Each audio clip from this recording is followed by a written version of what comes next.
Idiniin ni Janet Lim Napoles si Ruby Tuason sa Malampaya Fund Scam batay sa isinumiti niyang draft affidavit kay Rehabilitation Czar Panfilo Lacson. Ayon kay Napoles, sa 700 milyong pisong pondo mula sa Malampaya Fund, humingi ng 60% na komisyon si Tuason. Wala pang tugon si Tuason pero dati na niyang ipinahayag na si Napoles ang lumapit sa kanya. May news to go si Sandra Aguinaldo. He needed some cash that night. So I went, I was at that time with Mrs. Napoles and her husband. And we dropped it off. Bukod sa pork barrel scam, walang kaabog-abog ding idinatalye ni Ruby Tuason sa Senado noong Pebrero kung paano rin pinagkakitaan daw ang Malampaya Fund. Pero kwento ni Napoles sa draft affidavit na isinumite ni Rehabilitation Czar Panfilo Lacson sa Senado, si Tuason umano ang lumapit sa kanya para sabihing makakakuha siya ng pera mula sa Malacanang na gagamitin sa 2010 presidential elections. Kalaunan, nalaman umano ni Napoles na mula ito sa Malampaya Fund. Ayon sa affidavit ni Napoles, sa 900 million pesos na pondo mula sa Malampaya, 60% o 540 million pesos ang komisyong hiningi ni Tuason pero papartihan pa umano ang iba pang tao.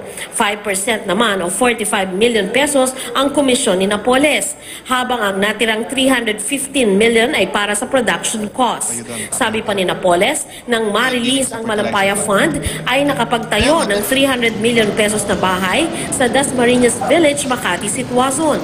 Ito rin ang binansagang Malampaya Mansion ni Senador Jinggoy Estrada sa isang privilege speech. Pero sabi noon ni Tuason na ipatayo ang bahay dahil may kakayanan naman ang pamilya niya. Ayon pa sa affidavit ni Napoles, ang pondo naman na para sa eleksyon ipinamahagi bilang cash sa 77 mayor sa listahan na mula umano kay Tuason. Ang mga mayor hindi raw pinakasuhan gaya ng pangako raw sa kanila ni Attorney Levito Baligod, kapalit ng suporta sa kandidatura ni De Lima sa pagkasenador. Wala ho akong nakita ni Anino nung 97 mayors na ito. Nag-conduct ng field investigation. At yung mga abogado ng ombudsman ang pumunta sa 97 municipalities na ito at nakumpirma nila na peke yung mga pirma ng mga mayors na ito. That alleged act of talking to the mayor is not being imputed to me. It's not being attributed to me. It's being attributed to Attorney Levy. We can never charge them because nga, sabi ng mga whistleblowers, biktima rin yung mga mayors. So malaking kalukuhan na naman yan. Bakit ako na naman ang sinisentro nila?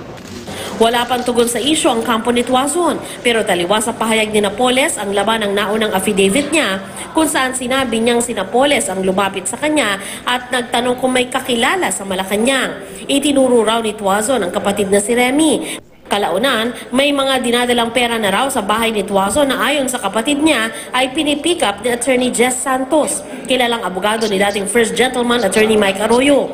Nauna nang itinanggi ito ni Santos at Ginoong Arroyo. Sa reklamong inihain ng DOJ sa Ombudsman, kaugnay ng Malampaya Fund, 24 ang pinakakasuhan kasama si dating Pangulong Gloria Arroyo. Sandra Aguinaldo, GMA News.